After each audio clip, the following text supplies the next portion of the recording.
Shalom, shalom, Israel. Happy Sabbath. Salaki. First off, giving all praise to Yahweh and to his son, Yahweh Shah. Happy Sabbath to brothers and sisters in class. Happy Sabbath to brothers and sisters online. Today's class is Israel in Africa, but not Hamites. Israel in Africa, but not Hamites. Like we say, we want to constantly go over these things, showing our people that just because we have the same color skin as Africans or so-called Africans, because their name is really Hamites, don't mean that we are the same race of people. And the Bible outlines these things. We say we want to constantly bring out these classes to inform our brothers and sisters that just because the pyramids have hieroglyphs over there don't make those our people. You know, I know they love to see the statue and the glory of Egypt, but the Israelites' glory is way more glorious than that, man.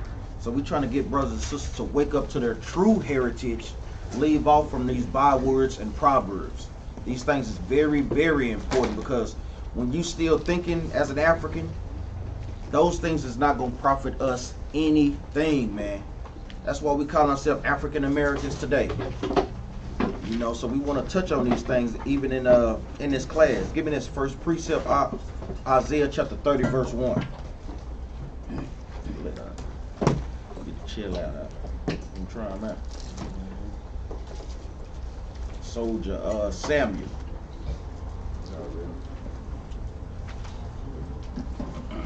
The book of Isaiah, chapter 30, verse 1. Woe to the rebellious children. Read that again. Woe to the rebellious children. The Most High God is constantly shooting shots at us because we are rebellious and stiff-necked people, man. He's telling us destruction to us. Now we finna go into why he's saying destruction. Read on. Saith the Lord. That take counsel, but not of me. The Most High God tells us that we take counsel all the day long, but not of the Bible. We want to take counsel from Egyptology.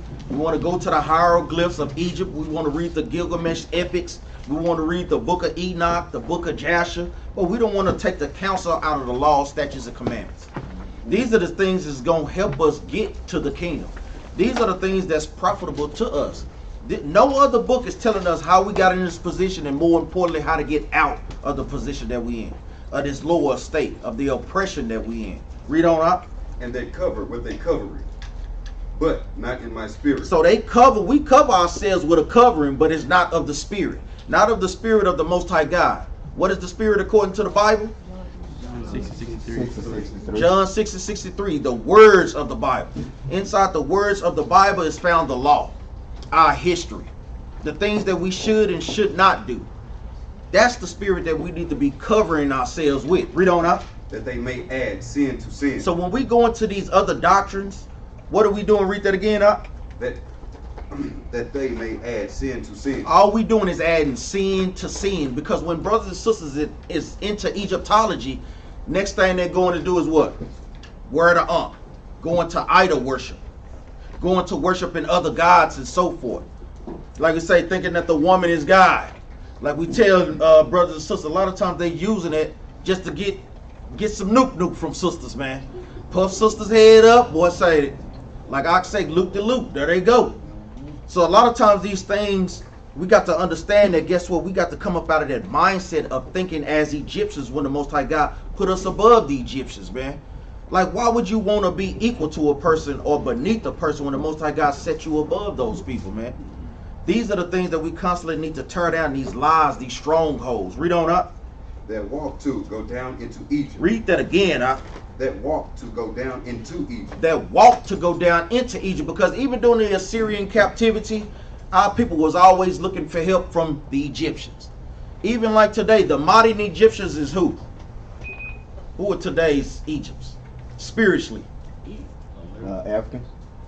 Spiritually. Oh, Esau. spiritually. America. Thanks, Okay.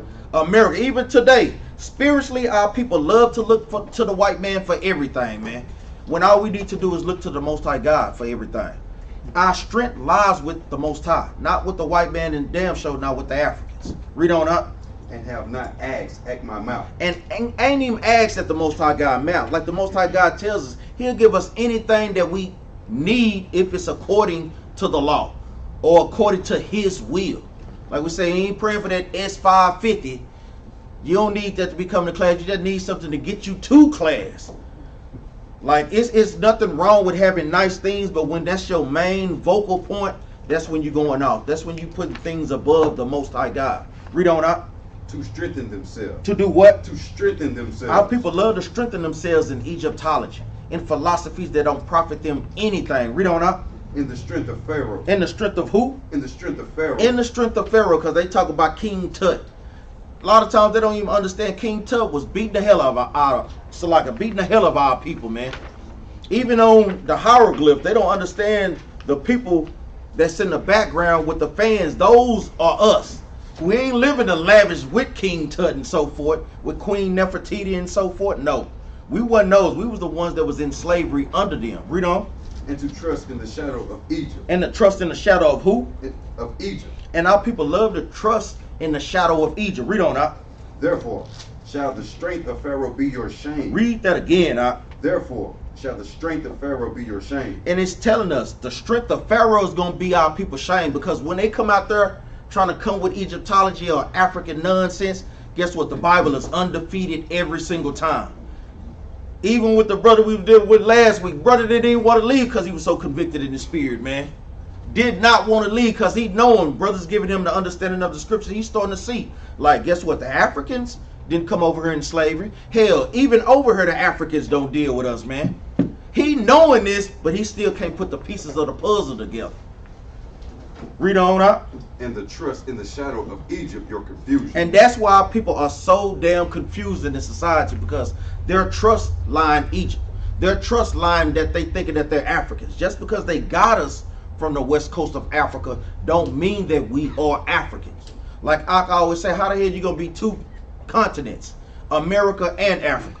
These things make no sense, because all the other nations, they just call where they come from. Why is that stigma always on us? So these are the things that we want to go into and break these things down. Give me Genesis chapter 9 verse 21.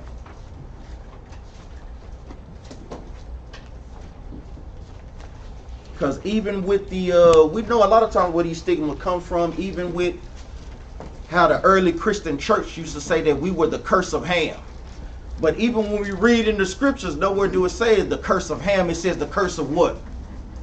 The curse of Canaan. Exactly. So where did they get this from? I'm talking about we was cursed to have brown skin. No, Esau, y'all the ones that's really cursed with red skin. You know? So these are some of the things that we want to break down, some of these strongholds that we want to put to rest, man. Genesis chapter 9 verse 21. Start there. The book of Genesis chapter 9 verse 21. And he drank of the wine and was drunken, and he was uncovered within his tent. Now this is going into after the flood. This is talking about Noah. He said that he drank of the wine and was drunken, and he was uncovered within his tent. Because we got to understand, a lot of times Christians love to say this, to say that Noah wasn't righteous because he was drunk. Brothers and sisters got to understand, what just happened? The flood. Noah seen billions of people put to death, man. You don't think that brother went up under some type of stress and needed a drink? Y'all know how I get down. I would have been drunk probably drinking that day. Seen everybody put to death, and then you the only one that survived out of your families. So Christians, y'all can't run to that, man. Y'all cannot run to that, man. Give me Proverbs 31 and 6. Yeah, it was time to get a drink, man, on that one. Yeah, I sick of that emotion. The book of Proverbs chapter 31 verse 6. Give strong drink unto him that is ready to perish, and wine unto those that be of heavy hearts. And it says a wine to those that be of a heavy heart. Because guess what? Even when we read in the book of Sirach, when we go over the etiquette, it tells us that what? Wine make it merry. You know, it's good to have amongst the party if it's drunken moderately. But it's telling us here that guess what? Noah, we know that Noah had a heavy heart seeing billions of people die. So it was okay for the brother to have a little drink during that time. Like we say, Most High allowed him that. Now, hey, now like we tell brothers and sisters, grace is what? It's measured. Everybody ain't Noah. You know? So, like we say, at the end of the day, we want to keep the commandments, but guess what? We ain't seeing billions of people killed at one time like Noah was, man. So that's a totally different situation, man. And read verse 7. Let him drink and forget his poverty. And remember his misery no more. And say, do what? And remember his misery no more. Because guess what? That was misery. Man, look at it. He knew a lot of people. A lot of people probably knew him too. And you see not only people that you knew, but everybody in the world. Just imagine, just 80 y'all out of the whole entire world that live. Yeah, that's tough. That's tough, and people you have to deal with it. That is. Let's go back. Go back to Genesis chapter 9, verse 21 again. The book of Genesis chapter 9, verse 21.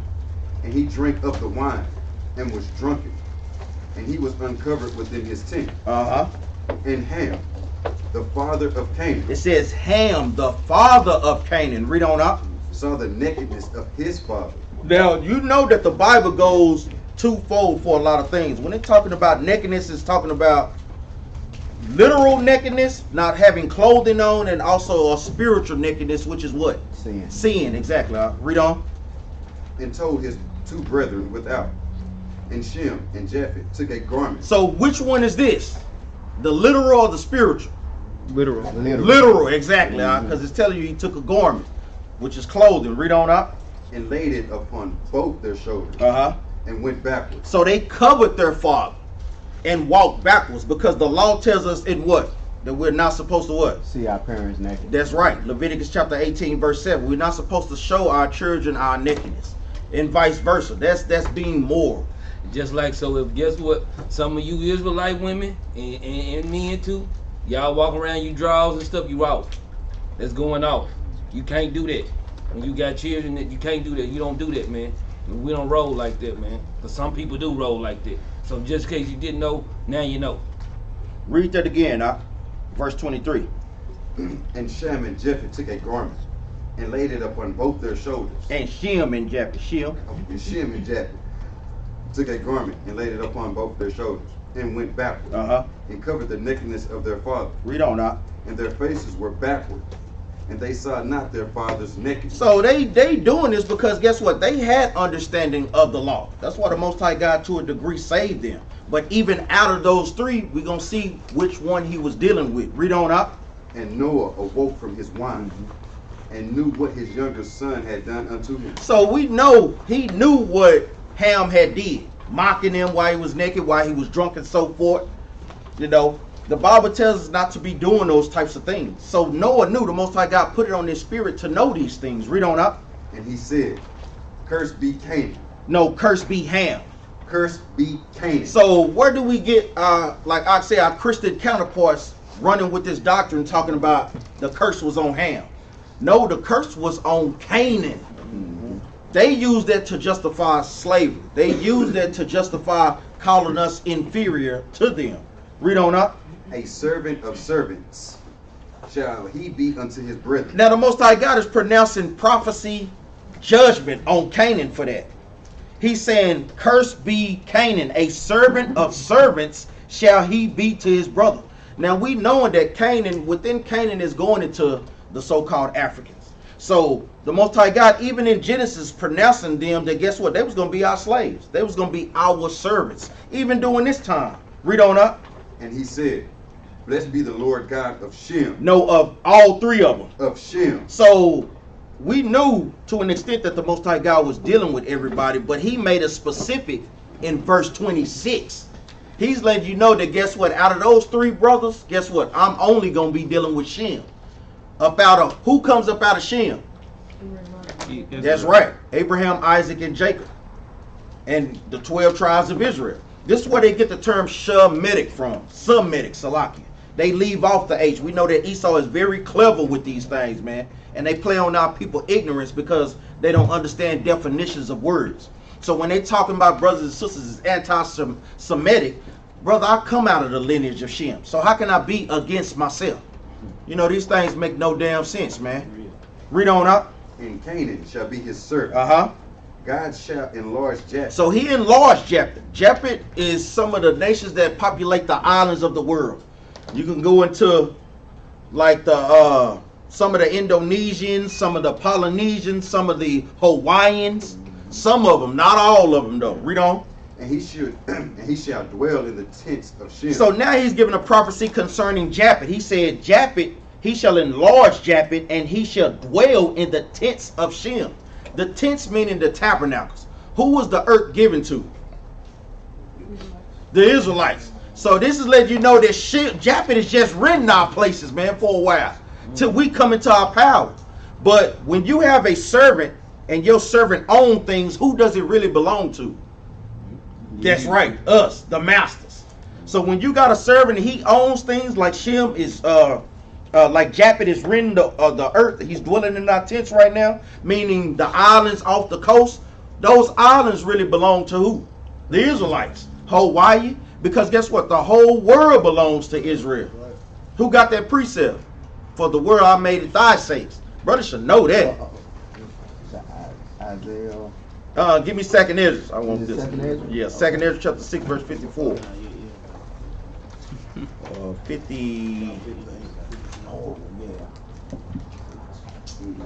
55. The book of 2nd Ezra, chapter 6, verse 55. All this I have spoken before thee, O Lord, because thou hast made the world for our sakes. He's telling us that the whole wide world was made for the Israelites' sakes. The world was made for the Israelites' sakes, and guess what? The people in it was made for our sakes. Because remember what the judgment that he put on Canaan. He shall be a servant of servants. So he was going to serve Japhet, and both of them is going to serve who? The Israelites. That's how it's trickling down when we read in Genesis, when you get the true understanding. Even from going into that, like we say, Esau would use that curse and play on our people's ignorance, knowing that our people do not read the Bible and don't read the Bible with understanding. Because even in this book that I got called The Black Image in the White Mind, it's this book by this Edomite. We're going to touch on a little bit more stuff. I'm just going to read it right quick. This is page 60. It talks about how, I'm going to start at the top.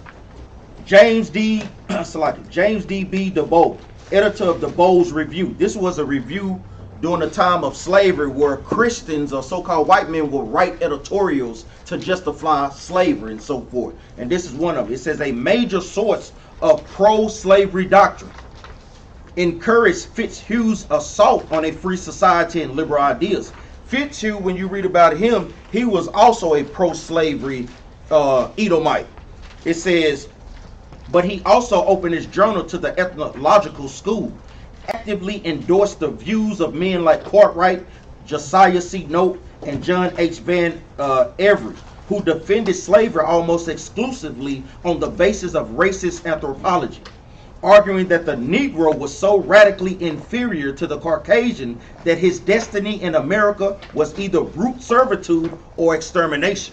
So they constantly wrote these things in the Bible to justify our punishment and our enslavement. It says the biblical curse of Ham could serve almost as well.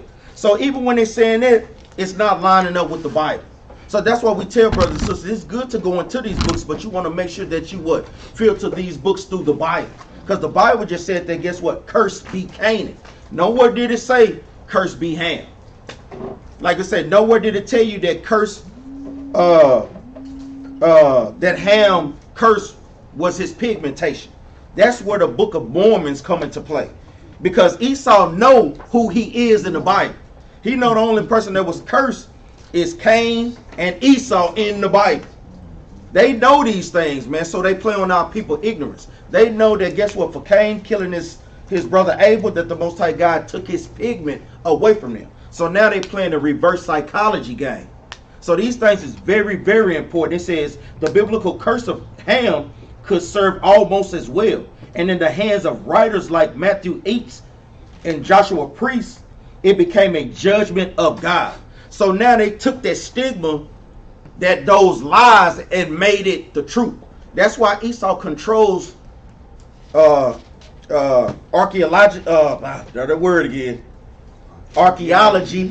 He controls the books. He controls the media, so they can what? So they can dictate the tone. so they can dictate putting the lies out there. And our people fall for that thing every single time, man. And that's why they go collect everything and put it in their museums. That's so they right. can say what the narrative was. That's exactly right. They can tell you anything. They went and dug it up. Ain't nobody else even thinking about digging stuff up. They go dig it up. They put the timeline on it. Tell you it's this many thousands of years old. This happened when it was here and all this, and they dictate what your thought process is on it. That's exactly right. Go ahead, Go ahead. Give me Exodus chapter 11, verse 7. I just say we know this is a classic precept. Every brother and sister know this precept, man. The book of Exodus, chapter 11 and verse 7. But against any of the children of Israel shall not a dog move his tongue. Now, when it talks about dog, who is it talking about? The other nations. Read on up. Against man or beast. So they can't even speak against our animals. That's how much the Most High God love us, man. Read on up. That ye may know how the Lord, how that the Lord do put a difference between the Egyptians and Israel. So the Most High God is letting us know, letting the world know that guess what? It's a difference between the Egyptians, which are actual Africans, and the Israelites, which is a so-called Latino and Negro and Native American. It's a total difference, and we're going to go into those things even in this book too as well. Because even Esau knows these things. What you got, Ak? You got something? Yeah, man, even just, if the Lord had to put this, say for instance, he put this in the book, man. Why Esau always trying to make themselves to be the Egyptians, man? They make themselves be everybody, man. I was watching this movie last night, Gods of Egypt. You ever seen the Gods of? Yeah, God. Everybody in there white. Well, I said, boy, this Man, that's cold, man. Man, I almost broke the TV, man. I said, boy, they some fools, man. Well, now, because we got to stop using everybody in there red, Yeah, everybody in there red, man. They make themselves be everybody, man. The last samurai. Yeah, for real. You know I like that. Well, the last of the Mohegans. The last of the Mohegans. The last Mexican with Brad Pitt. God, come on, man. Stop it, man. They want to be everybody, man. That's the dead giveaway right there. They got to go overboard. Yeah, we the other back, boy. We told them, boy, if we ain't coming to the knowledge of the truth, boy, many years, that'd be the last Negro. Yeah. Tupac could be white. For real. That stuff, go ahead, Doc. Oh, now just backing up in Babylon and Timbuktu, the Egyptians, page 30. The Egyptians are Africans and descendants of the Hamites. All Hamites are the offspring of their father, Ham. Man, I'm talking about saying it plainly. But when our people don't know who they are as a nation of people, we'll just run with anything that people teach them without doing any research or anything. That's why it's, like we said, you know, one of the main stigmas, one of the proverbs against, if you want to hire something from a Negro or Latinos, put it in the book. You know, these things, hey, we got to learn to break that stigma, man. Like we say, blessed is he that read it, man. It's pivotal that brothers and sisters get in the Bible and learn their history, man. I got a question. Break it out, huh? If we was the same people, right, then why they don't call them niggers? Y'all know that? They don't call African niggers. You know? Because when you working on the same, how can they call them a nigger if they the one going to catch us to sell to them? They both calling us niggas, akata. Cotton pickers and all this different stuff. You notice how they all got names for us together because they sitting up, akata, nigger. They doing this together, but they don't call Africans niggers. They never do. That's true. Even like you say, how they roll. If you got my people in slavery in another country, right? And I got all Africa supposed to be all this big old country, and all these people are our people. So you say we're gonna send our people to little old America and have them in slavery this long and never go get them? Never go get them, and then never tell them, hey man, you know what? Welcome home, man. Y'all come on back home. We out of slavery now. Welcome up. Why y'all welcome us back home? Y'all won't even live in our neighborhoods. Well, I'll tell you, that's how they work, man. And then they come over here and act like they don't know you. But we supposed to be the same people. Right. Matter of fact, if anybody's seen my social media this week, I put up a video that this black dude was talking to this African. Man, that African like, we ain't the same. Yep. He act like something was wrong with us. He like, nah, we don't do that stuff y'all do. Running around with your pants hanging off your butt. Nah, we ain't with that. Bro, I'm talking about this dude, you would have thought he called him the devil himself. Nah, I ain't with y'all. Because a lot of them Africans, you know, a lot of them, they think that we get over on them. We get over on everybody. Like y'all peasants. When it's the opposite. And it's the dang on opposite, Man, I just told you about this. Stinking African. Paid me to get into the bar. Now it's $30. This brother filed a dispute with my bank, man, with his bank. They took the $30 back off my card. This happened like a month ago. It's to show you how much they don't want to give you nothing. Africans will come to the bar, pull out $2,500 bills. And you tell them $20, no, I give you 10. Negro, no. They don't want to give you nothing. Negro. Yeah, they don't want to do nothing for you, man. They don't want to give you nothing. They look at you like you are nothing, man. That's what.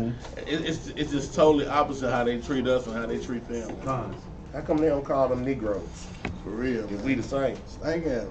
Took that 30 Take the back. nigger part away. Why they don't call them Negroes? Took my $30. And then guess what? They not like us. Yeah, because the Negroes don't wear no damn deodorant. We gonna shoot shots all day. But they want to be All like day. us. Yeah, But they that's want to what be I'm like saying. us. They do. Because if you see them, these new modern Africans, they want to be the new Jakes, man. In all the movies, they putting Africans in them positions, man. When I was finished when I seen they put an African to play Martin Luther King. But I think they got him back. They put Lawrence Fishburne as an African, so I was like, I guess we In this same book, like we say, these things is very pivotal, brothers and sisters. Y'all, a lot of times we buy these books because Esau be very clever, man. I ain't gonna even lie. They'll put one thing in a whole bunch of books, so you know we'll buy it just for that one thing, just to show it. But they understand and they knowing who we are. This is in chapter 3 of the same book, The Black Image and the White Mind by George Fredrickson. He's a Edomite. So he understood and knew the things and knew that we was different. Even in from the difference from our brains and so forth. This is chapter 3, Science, Polygenesis, and Pro-Slavery. Polygenesis is the white man thinking that all nations come from, that the nations that populate the planet Earth come from many different races of people. But it's really what? Monogenesis, because we all come from who? Adam. We all come from Adam. So even on this, on page 74, I'm finna read this. It says, this is them gathering the skulls of Indian, Negro skulls, and so forth. It says, as he gathered and studied the cranial of different types of men, Morton became aware of the differences between white, Indian, and Negro skulls, and of the fact that the ancient cranial from a given race did not seem to differ from those of the modern descents. So this is saying that, guess what? The people Esau from they cranials today goes back to who? The Neanderthals. Even when you look that up, they telling you that they got the Neanderthal gene, man. So it's telling you the people back then got the same cranials as their people today. It says, Morton concluded that the races had always had the same physical characteristics. Because we know back then Esau was the devil. Hey, he the devil right now. We knew even back during that time, our people, we was, for the most part, a peaceful people. And right now, like we do, we like to chill out at the crib. You know, homebodies and so forth. What's that last part you read out? The same physical characteristics. Which one do you want? Yeah, that. It says Morton concluded that the races had always had the same physical characteristics. But what Esau say? Esau say you came up for all fours to stand up and evolve to do this stuff. Yeah. But go ahead. And in Egyptology, that's a good point to prove.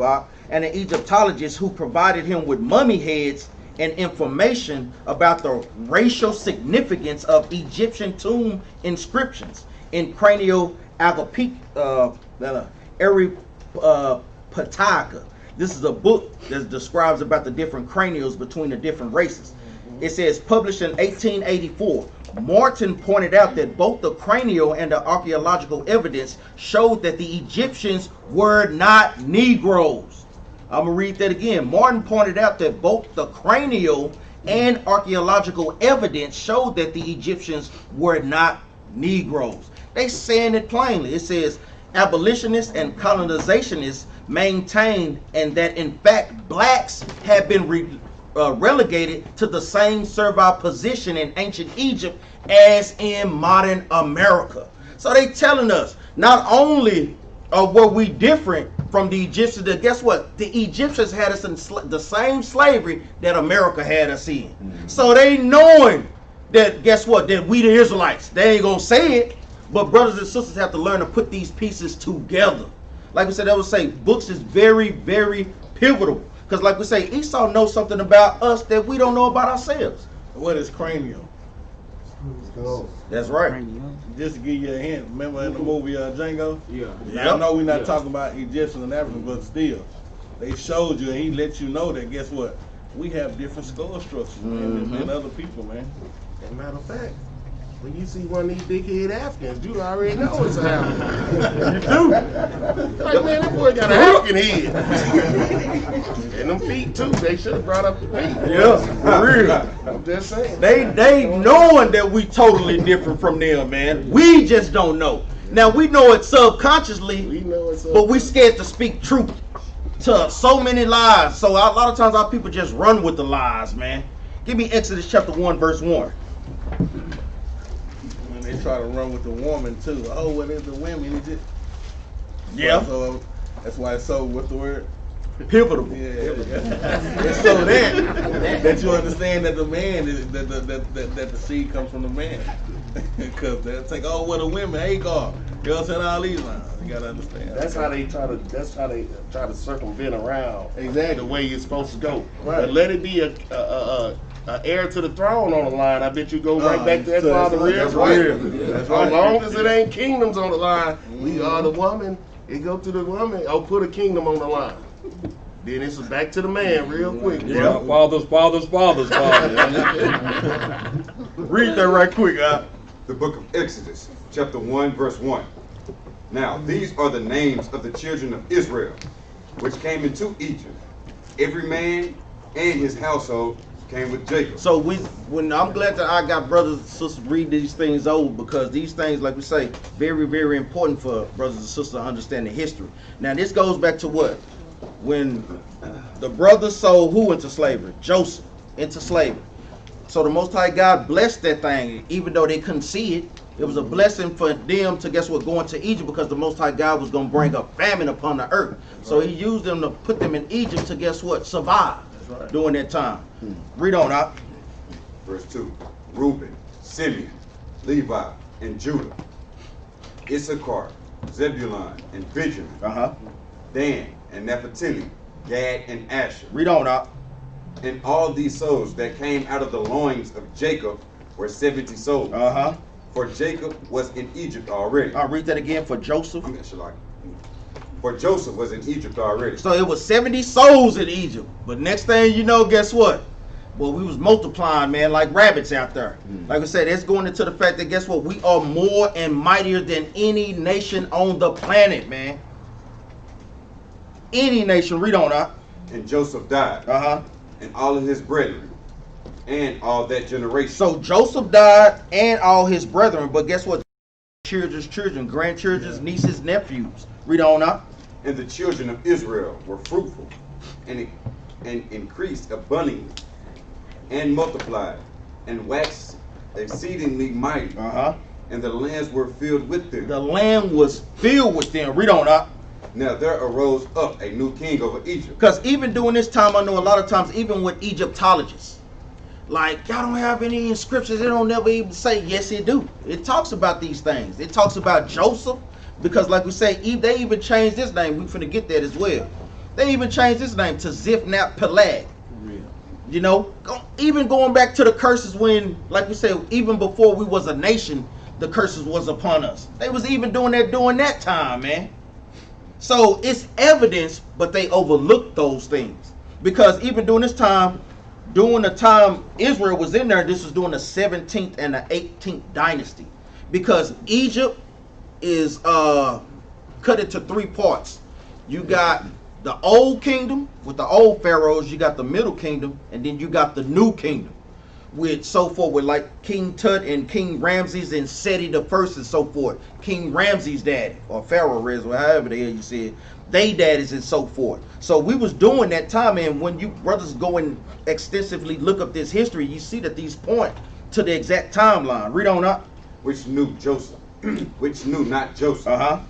And he said unto his people, behold, the people of the children of Israel are more and mightier than we. So they even knew during that time that guess what? The Israelites were more and mightier than even the Egyptians. Read on up.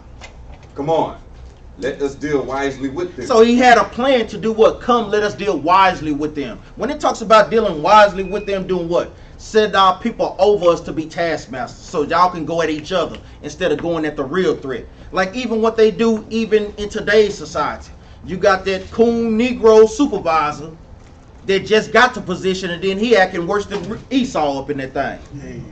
Or even the Hispanic brothers and sisters that don't even think. And I'm glad that Fat Joe even said that Latinos and Hispanics, y'all ain't nothing but Negroes, man, or so-called black people. Because originally it started off, like we say, it's just a color. That don't make that your nationality. Brothers and sisters have to learn to understand that. Go ahead, Art. Yes, sir. I ain't nice like both. Type of Negro we are, boy. I ain't nice like both. And if y'all looking at the context of the story on how Pharaoh had blessed Joseph, because Joseph was the interpreter of dreams, and he had blessed Joseph for what? When they was coming to a famine in the land, and Joseph made sure that Egypt was eating and was be able to provide food for everybody, and everybody would come to Egypt to get the food. So shortly after that, so after that, when his brothers came to visit him, and Pharaoh exalted the children of Israel, guess what?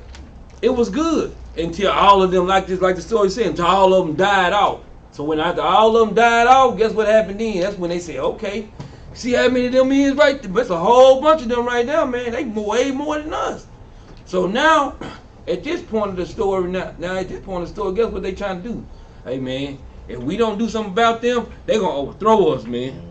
So I say, make sure y'all keep it in the context of the story. So when I breaking this thing down, that's how they were dealing with us, man. Go ahead, up. Give me Psalms 83 saying the same thing. Because the nations always have to have a game plan to deal with us. Because of the scripture we just brought out, how that we're more and mightier. So they do what? They play on the divisions that we have amongst us. That's why we got the books like Willie Lynch letter. These things is all going back to dealing wisely with us. Put light versus dark, when hell, Negro, everybody going through oppression. Both Latinos and Negroes. And show the Native Americans, man. Heck, you take the Spanish part out of it, they act just like Egypt. Yeah, that's exactly right. Take the Spanish out, man. That's why we tell brothers and sisters, you have to look at this thing in the spirit, like we say with these Negroes only, or with our Hispanic brothers talking about we Canaanites. Both of them bug out their damn mind. Man. Because even when you look at it on the spirit, look how Issachar dress. What do they like to wear? Polo, Guess, and Jordans. What do Negroes wear? Polo, Guess, and Jordan. Getting their hair cut the same way, taper fades, bald fades. Come on, man. Brothers have to look at this thing in the spirit, man. Riding the same cars. Riding the same cars. Call each other niggas. For real. First of all, that's a great indication. If you see Puerto Ricans, Dominicans, Mexicans, all of them call themselves niggas. Real. It ain't a black person in sight. It ain't no black people around. Real, man. Cause I got his car stay next door to me, and I can hear them. You take away, they don't even speak Spanish. Let's start there, but they act just like some niggas. I'm just saying. And then guess what? Why the Africans not call themselves, man? What's up, my nigga? For real. They not doing none of that, man. They not doing that. Read that. Give me Psalms 83. Jump down the verse. We just get to the point. Read verse 2 out. The book of Psalms, chapter 83, verse 2. For, lo, thine enemies make a Tumult. tumults. It says, for lo, thine enemies make a tumult. A tumult is what? An angry gathering. Like how we reading about in the times of Egypt. They coming, taking counsel amongst each other on how they going to deal wisely with our people. Read on up. And they that hate thee have lifted up the head. And they that hate thee have lifted up the head. Read on up. They have taken crafty counsel against thy people. And it's telling you the same thing. He's using the same meaning. They have taken crafty counsel. Crafty counsel is what? Planned Parenthood. Crafty counsel is separating, what do you call it? Getting a woman, getting a man up out of the house. Housing authority and so forth. This is crafty counsel. Abortion clinics everywhere in our neighborhoods because they knowing that the 144,000 is coming up out of Israel. So they trying to do anything that they can to do what? To offset that. But the Most High God already got them in the region because it's already preordained, man. Right. So it ain't nothing that they can do. Right. Read on up. And consulted against thy hidden one. And have consulted against thy hidden one. Who are the hidden ones? We are. Because we call ourselves what? African American, Negroes, Black, Latinos. This is how we are hidden. They don't no longer call us Judah or Ephraim or Manasseh. Read on up. They have said, come and let us cut them off from being a nation. And that's also how you destroy people. You cut them off from being a nation. We no longer what? Know the clothes that we wore, know the foods that we eat, know the traditions that we kept, know the laws that we kept. Like we always say, that's why they did what? Brought us over here butt naked on them slave ships. What purpose would you need other than to cut a nation off from its heritage to do that for? We have to learn, we got to put these pieces together. Read on up. That the name of Israel may be no more in remembrance. And this is the whole point, that we'll no longer call ourselves, I'm Benaniyah from the tribe of Judah. I'm this from the tribe of Manasseh. No more in remembrance. Just like we was dealing out there with the boy, the brother, he was telling us that, guess what? I'm a Gnostic. Brother, you don't even know what that means, brother. Just want to sound deep, man. Anything to go against the Bible, man. I'm a 5%er. I'm a nature boy. Brother, come on, man.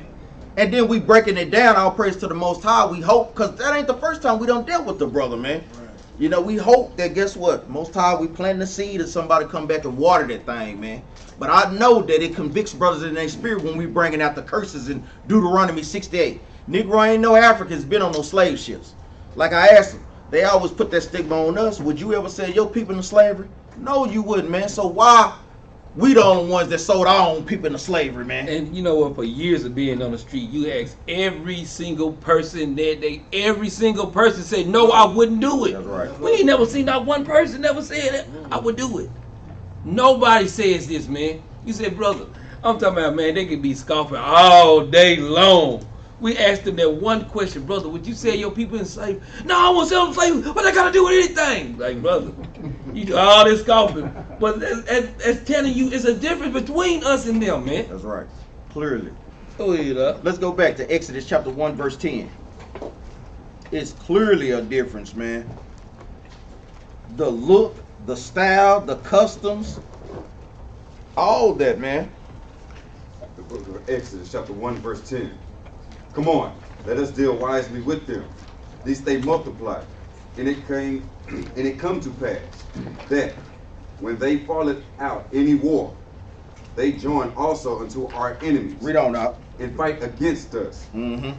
And so get them up out of the land. So he wanted to get us up out of the land. We didn't dwell where the rich Egyptians dwell. We dwelt in the land of Goshen, where we was herding cattle and so forth. Read on up. Therefore, they did set them over them. Therefore, they did set over them taskmasters to afflict them with their burden. So the taskmasters going to your modern day coon Negroes. So they would set our own people up over us to afflict us, so we could look at them as the enemy and not looking at the true enemy.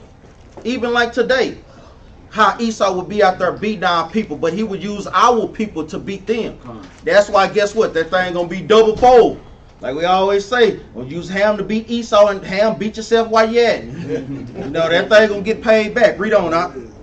And they built for Pharaoh treasure cities, Pithom, and Ramses. So it's saying the same thing. Who built the cities of America? Because America is spiritual Egypt.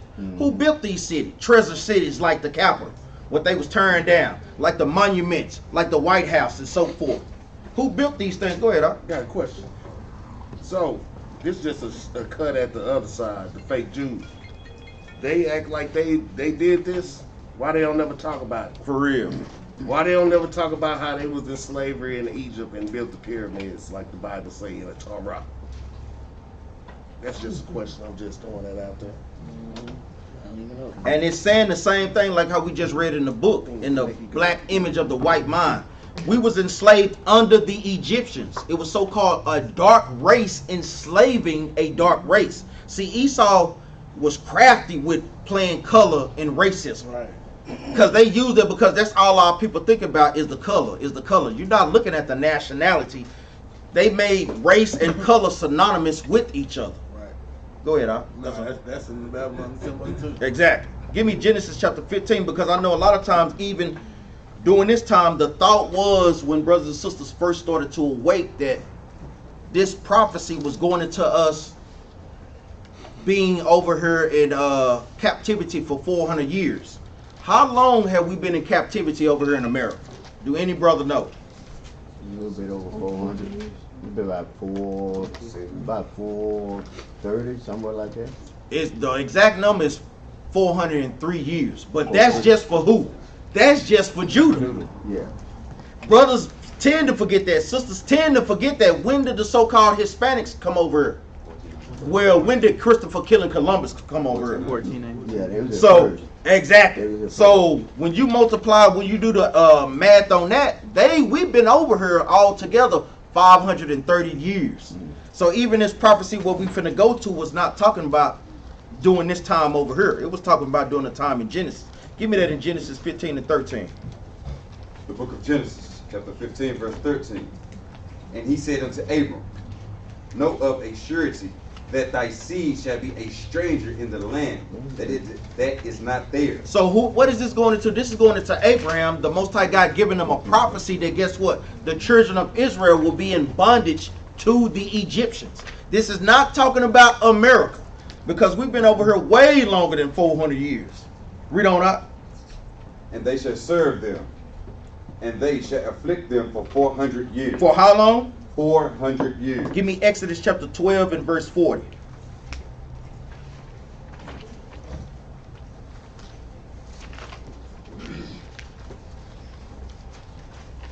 The book of Exodus, chapter 12 and verse 40. Hold on right quick, God. No, you all right.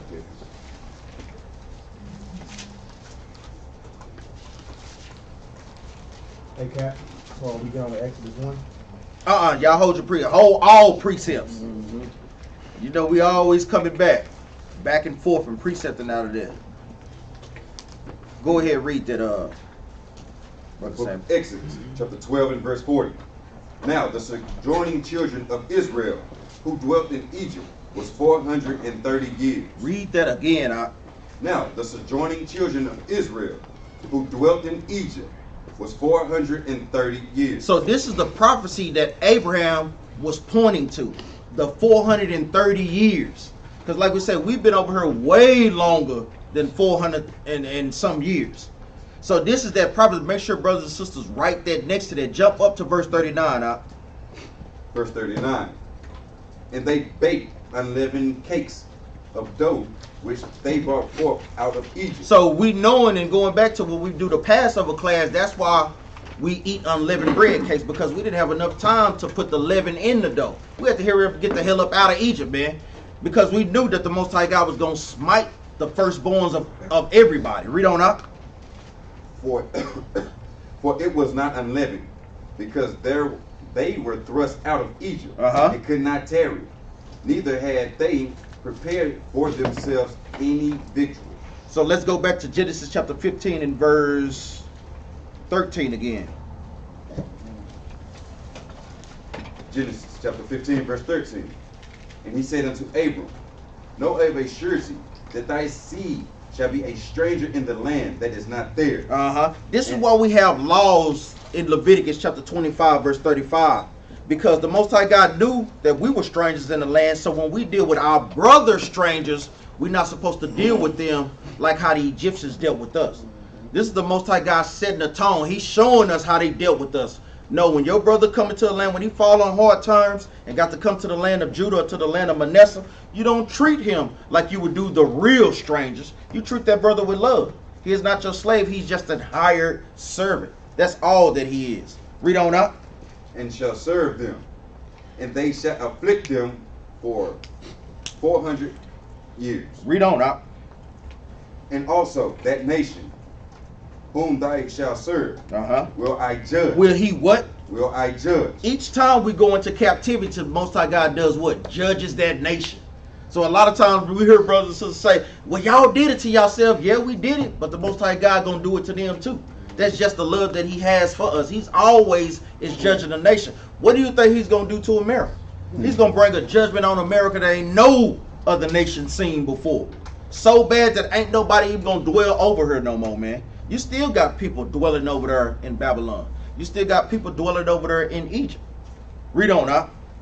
And afterward shall they come out with great substance. Shall we come out with what? With great substance. With great substance, because they was trying to hurry up and get our butts up out of there. Here, take what you want. Take all the gold, the jewelries, take all these things. Let's go back to Exodus chapter 12, verse 39. And before then, how was they dwelling in the land? And how did they get the land in Egypt? 36, Salaki.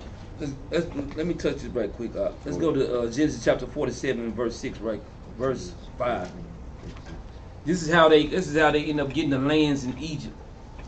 That's why the Lord. That's how the prophecy was fulfilled. Once we got up into Egypt, that's when they forgot about us in Egypt.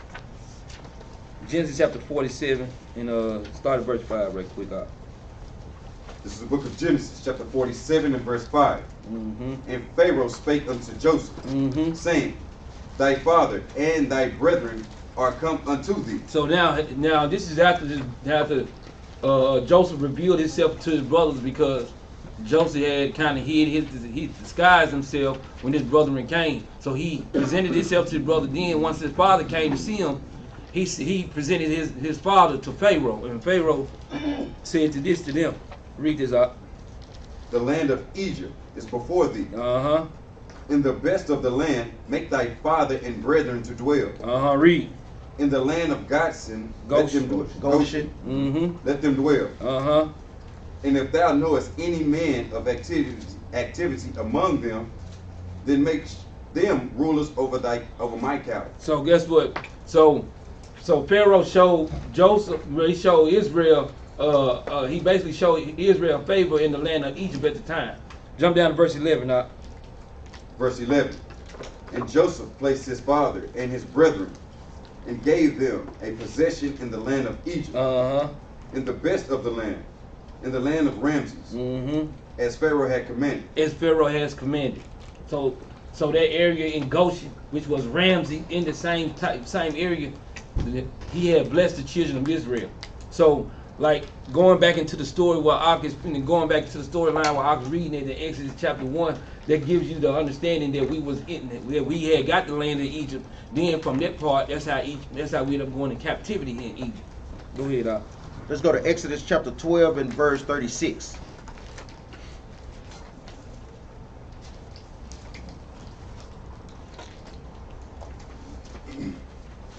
Exodus 12 and 36. Salaki, 35. 35. And the children of Israel did according to the word of Moses, and they borrowed of the Egyptians jewelry of silver, and jewels of silver, and jewels of gold, and remnants. So we also got silver, we got gold, and we got the clothing. We know that Egypt was the top or the superpower during that time. So they had the best of everything. Read on. And the Lord gave the people favor in the sight of the Egyptians, so that they lent unto them such things as they required. Read on up. And they spoiled the Egyptians. And we spoiled them. So we came out of there with a very great substance. When we come up out of America, we ain't taking nothing, man. Well, brother shouldn't even want nothing from her. Sister shouldn't want nothing. Just take me out, Lord. Like we say, we going over there to the wilderness. Kingdom get built, man. Guess what? Leave all this behind, man. Well, I'm telling you something. Some of our people gonna be like, man, well, Lord, I need my TV and my cell phone. Please, Lord, let me take my phone for real. Let me take my phone. I'm glad that I brought that up too, man. Don't let your cell phones get you to miss the kingdom. You look at. Let me grab my phone. Let me take it off the charger right quick, man. Forget that damn phone. Won't be no cell phones in the kingdom. No flat screen TVs. We're gonna have Esau and Ham out there to entertain us, man. It's gonna be good. Like a live show. Dance. Like, because guess what? These things is serious. Give me that in Psalms 137. That's what Esau always did. Y'all remember on the 5 heartbeats when they was traveling? Don't y'all sing something? They always look for us to entertain them. So it's gonna be the same way. Most High God ain't gonna play no games in that day, man.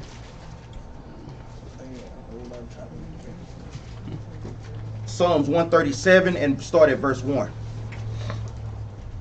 Book of Psalms, chapter 137, verse 1. By the rivers of Babylon, they were that we sat down. Ye, we weep when we remember Zion. Read that again. We wept. Like, by the rivers of Zion, there we sat down. Yeah, we wept. Hold on right quick, huh? I said you over there speaking French or something, man. We weep. No, brothers and sisters.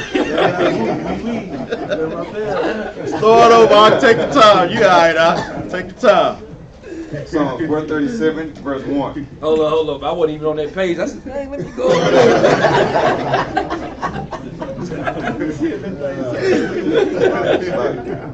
Take the time. I'll go ahead. Man. By the rivers of Babylon, there we sat down. Yea, we wept. We wept. We wept. When we remember Zion. When we did what? Remembered Zion. So they wept when they was going into the captivity of Babylon. They was weeping, man, because guess what? It was very sorrowful. Even during the time we was coming over here on the transatlantic slave trade. What do you think they was doing on those boats, man? Like I said, we're going to do a class on it to literally show brothers and sisters those visuals, those imageries. Read on out. We hang our harps upon the willows in the midst thereof. So the willows, you know, a willow tree, where a tree that swoops down look like it's sad and look like it's crying. This let you know this is prophecy during this time, because we know that the willow tree is the tree that grow over here on this side in Florida. I mean in Louisiana and so forth. Read on up. For they carried us away captive, required of us a song. So Esau, the Babylonians, the so-called Africans, while we going into captivity, they wanted us to do what? Entertain them. Sing a song, dance. Read on up.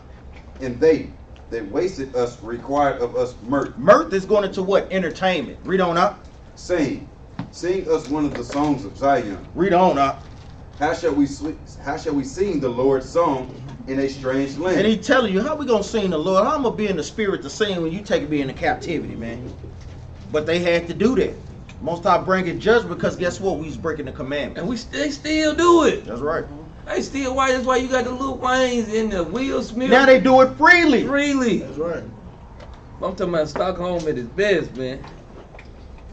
I'm talking at his best, for real. Now our people just do it willy-nilly, freely, man. Give me let's go to Isaiah chapter 11, verse 11 right quick.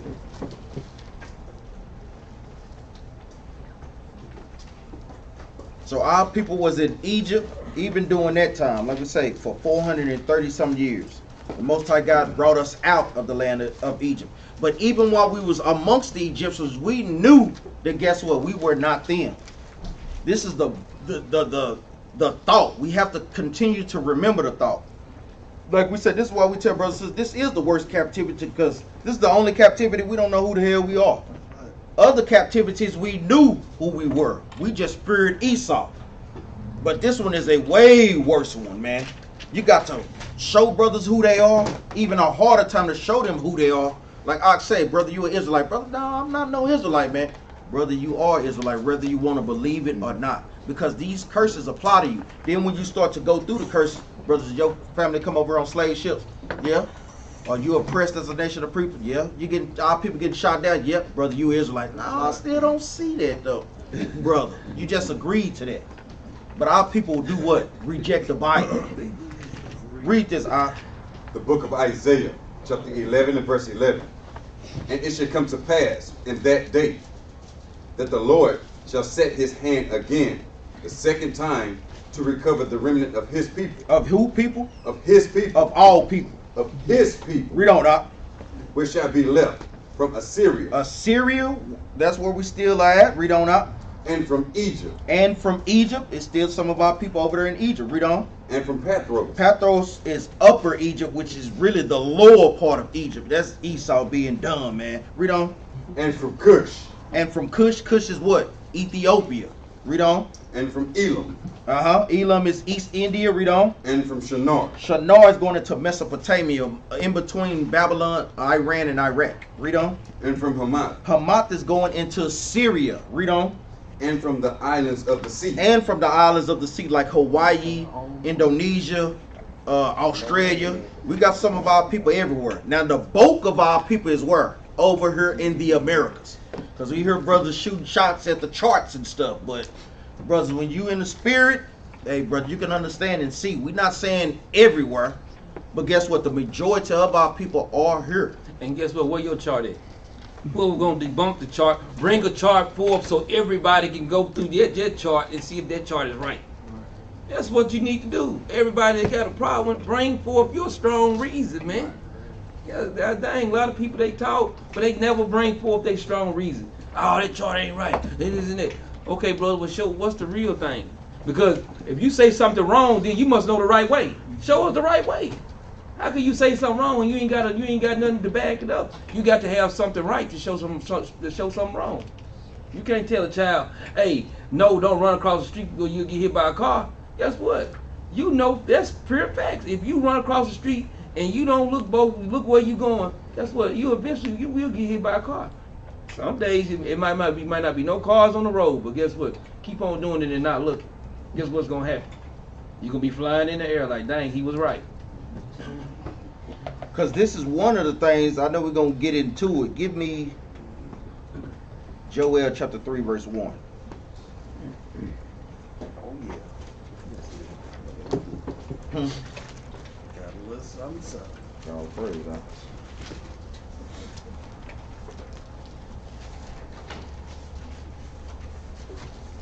Because a lot of times brothers and sisters want to actually see the transatlantic slave trade in the Bible. They didn't have that name back then.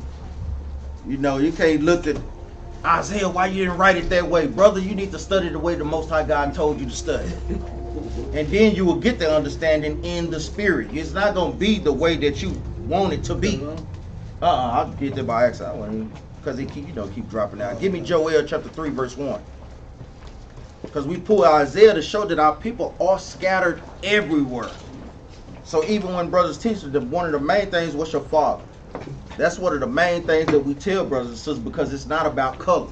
It's about the spirit. And a lot of times them Hamites, they know who their fathers is yeah, too. For real. Because they be like, who your father? And they be slow to answer then. They know it, man. They be slow to answer like a mother. Like, yeah, I know. You ham, ain't you? Because they know what tribe they come from. They know they tribes. They know the other tribes around them.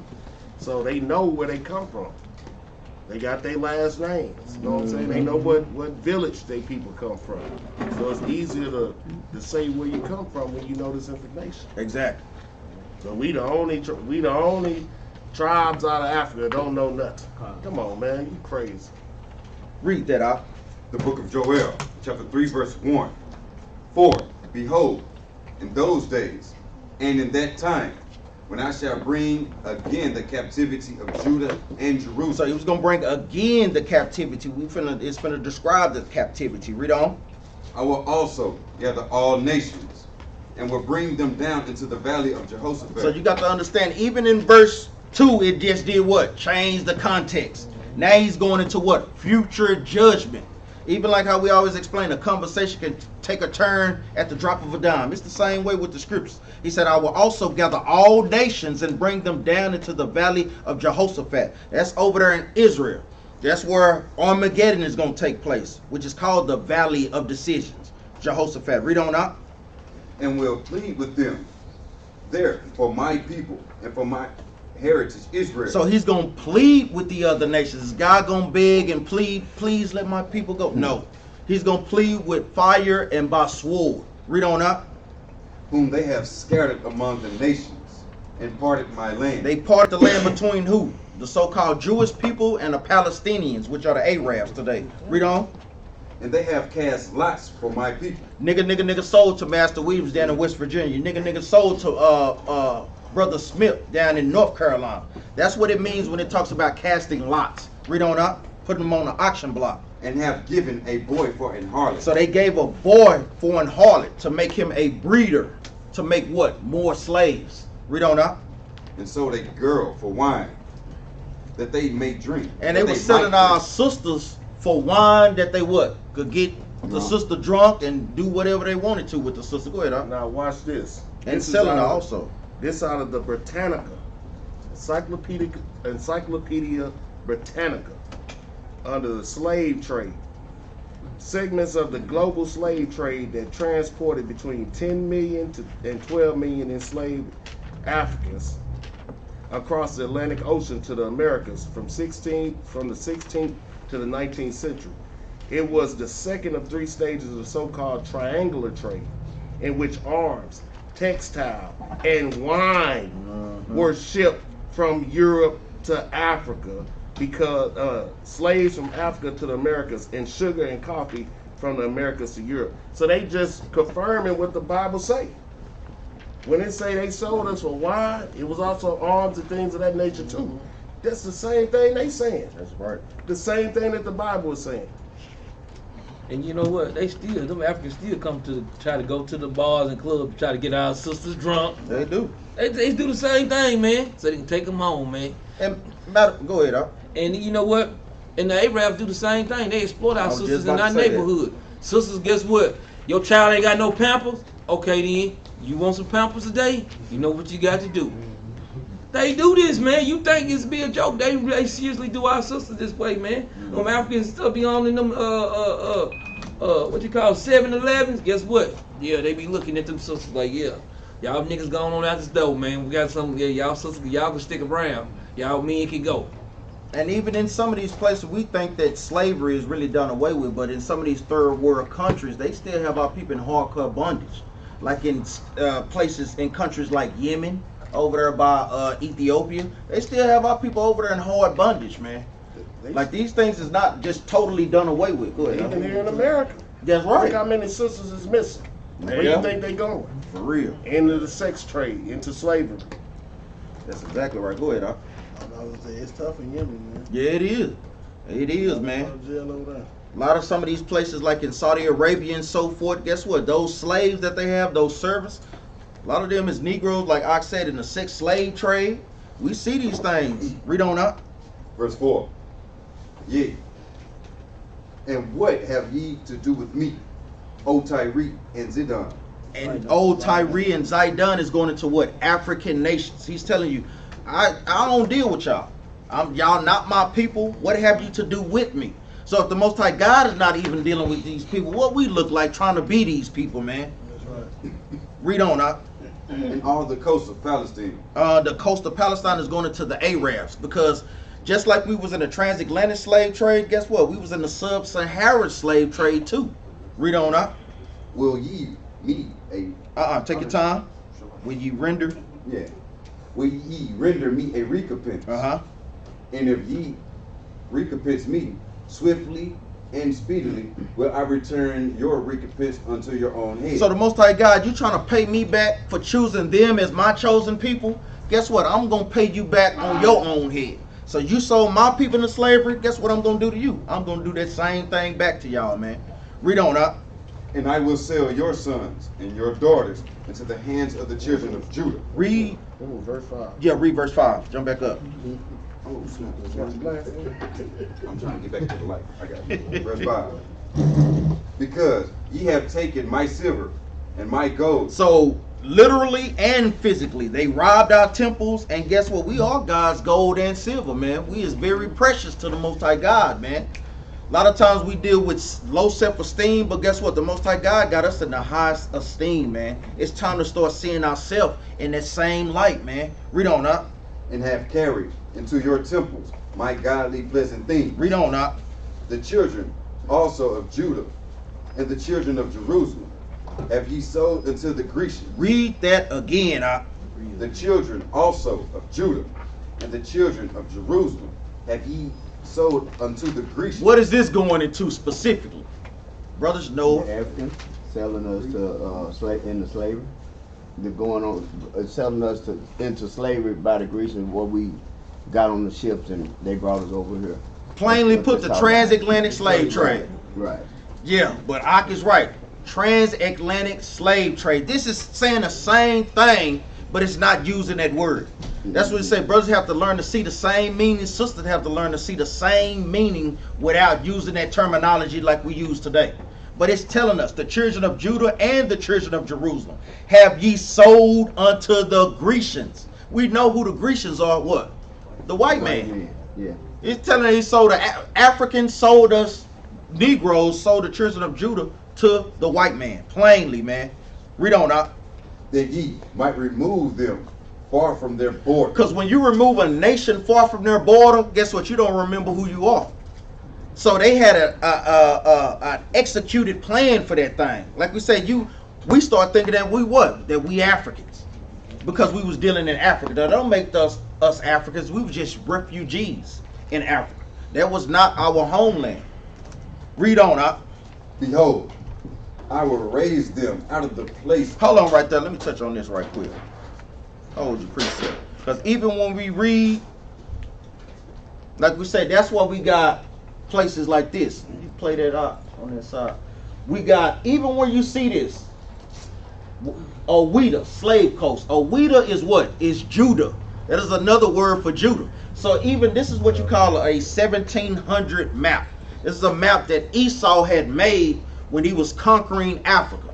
They was mapping out the place because they really was trying to find us and exploit Africa for its resources and so forth. So they had different terminologies. You had Oweda, Wada, the Jerubbaal, and then it all translates to Judah by the French. Different terminologies of these things. So even where this part is right here, where you see Oweda, to modern day place today is called Benin. This would be Benin. Over to the right would be Ghana. Nigeria, and then over to the left would be Ghana. So these are some of the main places that our people populate today. I'm gonna play this. Play it. You got to know. Nigeria, Ghana.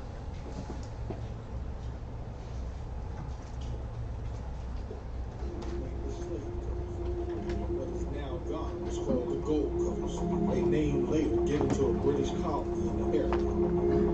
West of this was the Ivory Coast, still the name of the nation in that region. Farther west, the area around Liberia and Sierra Leone.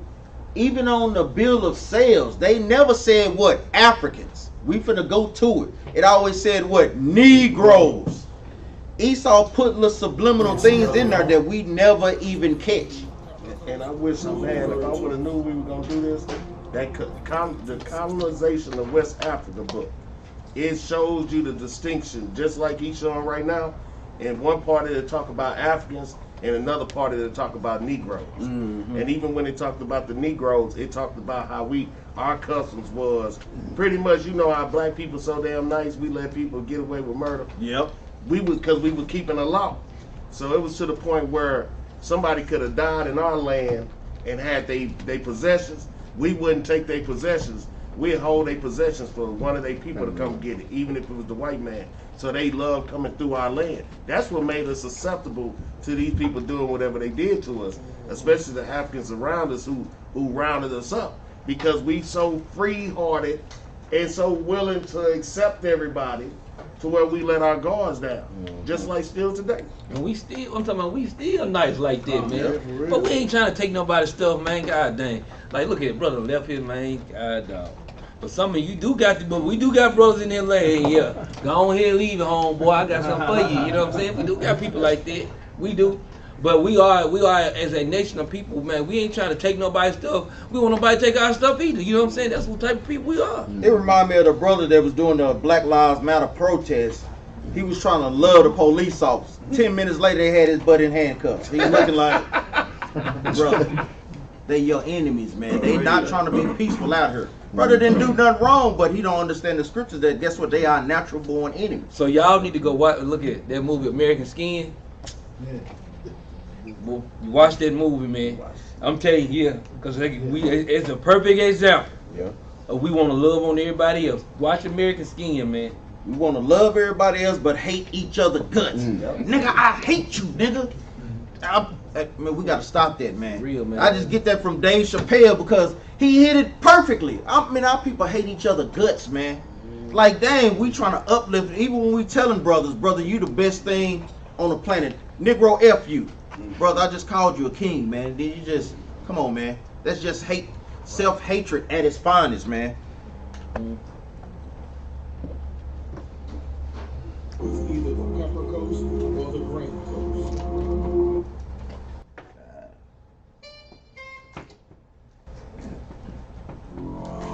Negro land and body. Nigeria, Ghana, Togo, Benin, the Ivory Coast, and Why they don't still call it Negro land? This was the land that the resources migrated to in Africa. Just playing it over. It's just a 1 minute video. Ghana, Togo, Benin, the Ivory Coast, and Senegal. This was the land that the biblical Hebrews migrated to in Africa. He's telling you we migrated there. Traders in the region subdivided the region based on its main influence. The eastern portion around Benin and Nigeria was named the Slave Coast.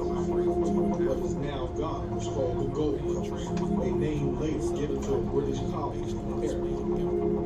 West of this was the Ivory Coast, still the name of the nation in that region. Farther west, the area around modern Liberia and Sierra Leone was referred to as either the Pepper Coast or the Grain Coast. That's what I wanted to get to. It's telling you, if we was Africans, why is not saying Africans right there? This is the bill of sales that they was using. This is what you would call a receipt that they was getting from each other to know what was on and who they were. It's telling you to be sold. Hebos. Or what? Another word for what? Hebrews. They telling us plainly. But a lot of times our people don't catch on to these things and research these things. And then look, Hebrews was what? Also what? Ebo. Ebo. That's right. Come on, man. Let's look at the correlation on how it's going, man. Go ahead up. In the 1861 book, History of Slavery and the Slave Trade, Ancient and Modern, Volume 1, Primary Source Edition by William O. Blake. Blake writes, the Negro land on the Grecian is that part of the interior of Africa stretching. So it cut off real quick.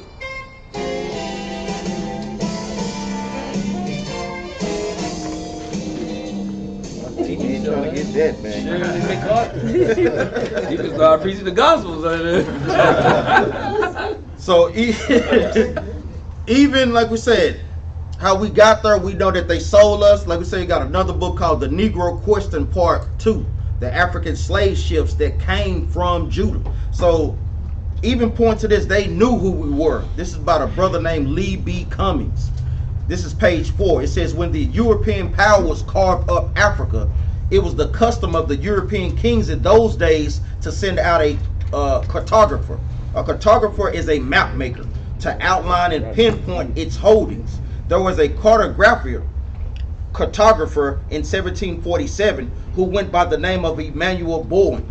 This man held the title of royal cartographer for 2 European kings, King George II of England and King Louis of the 15th of France. What is unusual about the map that Emmanuel Bowen brought back to these 2 kings is that the center of the map Bowen shows that the true name of the so-called slave coast was none other than the kingdom of Judah. So they all knew who we were even when we ran down in the coast of Judah. We ran down in there, but guess what? We wasn't absorbed into the customs of the Africans, not as a nation. Some of us had took on those customs, but not the majority of us. Even when we read, you know, we always read this from Babylon to Timbuktu, page 90. It's telling us the black Jews had an advantage over the African tribes. They carried their culture. You said the black Jews. The black Jews. it's telling you, had an advantage over the African tribe. Like we say, it's making a distinction, black and African. Even in this, like we say, we pray that the brother wake up by Rudolph R. Windsor, because he should have been calling us Israelites. You know, this brother needs to wake up. So he did say he wrote that book. He got with IUIC. Yeah, I know. I remember. He wrote that. He need to do a revisory. Yeah, he do. He really do. It says they carried their culture, history, laws, and written records with them. This assured them of a constant precedent for a development of a higher social organization. Because of the stability of the black Jewish culture, the Jews were not absorbed into the autochthonous population. Autochthonous means the original people of that land. It's telling us that, guess what? We didn't take on their customs. Guess what? We absorbed some of them to take on our customs. It says, in fact, the Jews absorbed some of the native tribes. The Jews made use of every opportunity. They were an industrious and skillful people. And in the Jewish Ghanaian states were found kings, princes, governors, generals, secretaries, treasurers, revenue agents, judges, architects, engineers, doctors, historians, language interpreters, mathematicians, jewelers, sculptors, masons, carpenters, painters of art, goldsmiths, leather workers, potters, armorers, saddlers, blacksmiths, agriculturists, and etc. So it's telling you, even when we got down there, man, we was taking over Africa. Now this, even after that, where the war started to go on, because guess what? We started to what? Stop keeping the commandments. So the Most High God raised up some of the African tribes to do what? Overtake us and sell us and round us up and sell us to the white man. Go ahead. I want to bring something out. Right now. Man, you Got some more? I want to show y'all something. Since we on that. Because, like, you know, Acts 13:1, they called us Nigers, right? Mm-hmm. Why you think the Niger River is called the Niger River, or Nigeria is called Nigeria? And it's sitting right in what they call Negro land. Ghana, Nigeria, Benin, all of that was where we was located at. That's why when you see like IUIC go there, go to Ghana and just ask, which one of y'all was part? They look alike, but they say who? Which one of y'all was part of the slave trade? And then you're gonna see some hands go up like this, because they know there who went into the slave trade. Right here, this is the door of no return. This is in Benin. In the wider, Ouda, the kingdom of Judah, is now called Benin. They just so happened to put the door of no return where our kingdom was at. But in Benin, this is what I wanted y'all to know. Connect these dots since we doing this Atlantic slave trade. Benin is the origin of Voodoo. He said, door no return. And there ye shall see it no more again. In Benin, the kingdom of Judah consists of who, Brother Kingdom? The kingdom of Judah? Yeah. What tribes? Consists of Benjamin and Levi. I'm sorry, Benjamin, Levi, and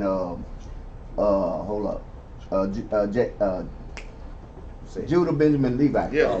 That's I'm trying to get the name. Judah, Benjamin, Levi. You got it. So Levi were the priests, right?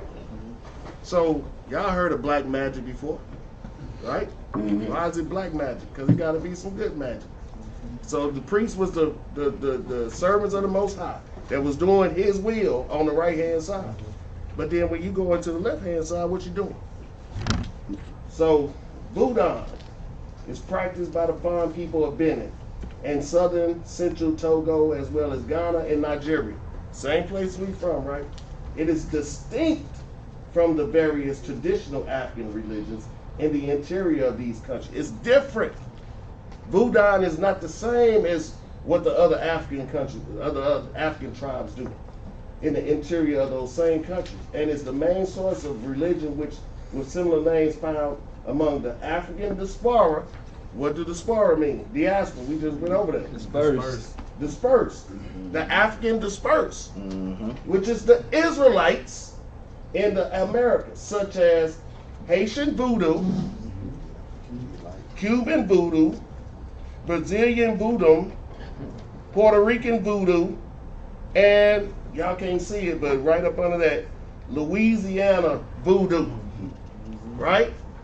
So Hold up right quick, you know we got to bring this out. Give me I already had it. Oh, yeah, go ahead. Pull it out. No, go ahead. Finish your thought. Yeah. Okay. We need it. So, what they all got in common? What people in all those places went to that place?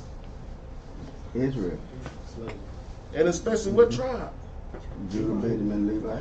Levi. Levi is the one that do voodoo. Oh, okay. Know what I'm saying? Bring them all up. This Genesis chapter 49 and verse 5. Watch this. Haiti sit on an island with who? Dominican Republic. Dominican Republic is who? What tribe is that? Simeon. Watch this. It says, this is the book of Genesis chapter 49 and verse 5. This is how we can point to and know what tribe is who on this side of the earth by clues in the Bible. It says, Simeon and Levi are brethren. Instruments of cruelty are in their habitations. Ask them, what is the instruments of cruelty? Say it again. Magic. Voodoo. And what? Exactly. Voodoo and magic. This is how we can trace the steps. Bro, it tells you Voodoo started in Benin.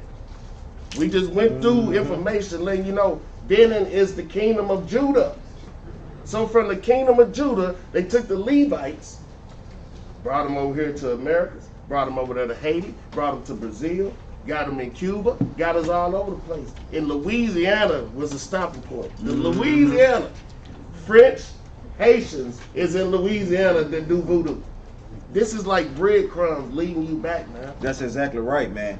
Even when in verse 5 it's telling you Simeon and Levi are brethren. Why is he saying that they are brothers? They should know that they're brothers. For real. But in the last days, they ain't gonna know that they're brothers. Because even on the island of Hispaniola, you got the Haitians and then you got Simeon. They what? One is dark skinned, one is light skinned. They at war with each other. One practiced Santa Morete, and the other one practiced what? Voodoo. Both of them got instruments of cruelty in their habitation. And if you ever seen them Dominicans do that stuff, man, you know it's black magic. When you got somebody sticking knives through their lip and they ain't even bleeding, sticking knives through their skin, they ain't even bleeding. They doing exorcisms right there in the middle of the street. Black magic, man. This stuff is, man, that stuff had your skin crawling watching that stuff, man. But this is the Bible speaking. Hey. And it started all the way. It ain't say voodoo started in Ethiopia. It ain't say voodoo, and I ain't even get to pull that information up because I ain't know we were doing this class. But it tells you voodoo started in Benin. And Benin is the kingdom of Judah. Like the Creole. Because even in what they was calling Negro land or in the land of Ham, a lot of times brothers would say, well, they didn't know. Well, no, in these other lands, they did have what you call Port of Judah. They had also Port of Manasseh. They had Port of Levi. They had Port of Simeon. So they knew where to get what tribe from and to take them where.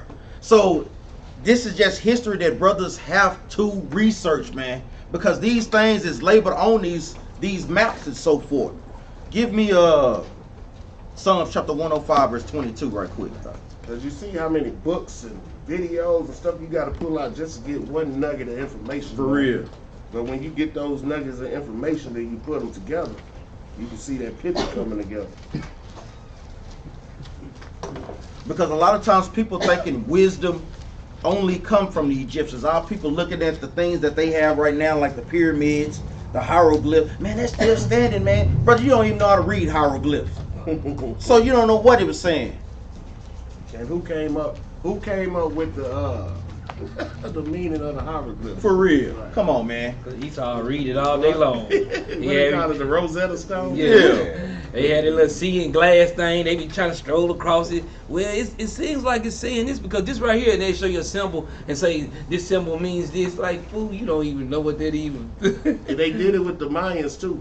We see they was dead wrong about what they was talking about. They don't know nothing, man. Because like we said, we go to this scripture to show that our people is the one that gave wisdom and understanding even to the Egyptians, man. Even like how we read in the book of Josephus with Abraham during that time. You know, like I said in Baruch, man, all this knowledge was given unto the children of Israel, man. Read Y'all don't want to jump up some, get a little bit more context. What's the verse 10? Salaki, brothers and sisters. The book of Psalms, chapter 105 and verse 10. And confirm the same unto Jacob for a law, and to Israel for an everlasting covenant. So the covenant is for an everlasting covenant to Israel, not to all races and nations. Read on out. Saying, unto thee I will give the land of Canaan, the lot of your inheritance. The land of Canaan is also known as the land of what? Israel. Because we was, guess what, sent to take over the Canaanites and take that land. Read on up. When they were but a few men in number. Yeah, very few. And strangers in it. Read on up.